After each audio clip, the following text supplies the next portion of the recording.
So today we're going to talk about the sold story for Ocean Jewel Townhomes in Indialantic, Florida. This is a new development project, and a lot of people always ask us, what does it take, or how do you get hired by a developer, because they've seen us sell out condominium buildings and like the Palm Beach 27 units. This one's smaller project, 3 units, but they always ask, like, how does that work? Yeah.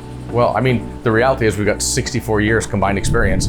Both of us have done development almost all of our careers. So in this case, the developer's a publicly traded company. So they got to go to the board of directors and say, hey, these are the people that we think are the most suited to sell our projects. Yeah, and we really like to be there from concept to completion so that we can advise everything from land selection to what's the highest and best use. Is it 2 units? Do we go vertical? Can we put a rooftop deck?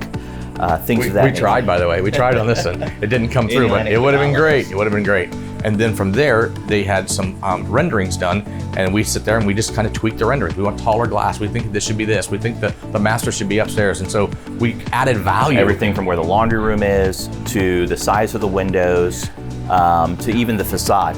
They started with a completely different concept. Total different look, yep. And now we're more in like that farmhouse modern look. This development, I believe, came out better than the renderings. The renderings are great because you have to have those to be able to try to sell a buyer and say, hey, here's what the property is going to look like, but it's a piece of paper. You got to tell a story. You have to paint the picture, because a lot of people aren't familiar with floor plans like you or I, where we can get excited about a floor plan.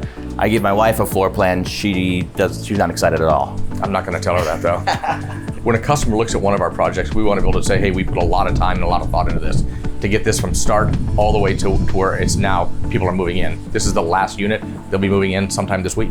So in closing, basically we've taken our residential resale model and applied a lot of the concepts of marketing to the new development. I mean, that was all part of the vetting process. I mean, we were vetted by a publicly traded company that's been around since 1906. So if you're interviewing agents for selling your property, please give us a call. We'd be happy to help and put our experience to work for you. Give us a call. Thank you.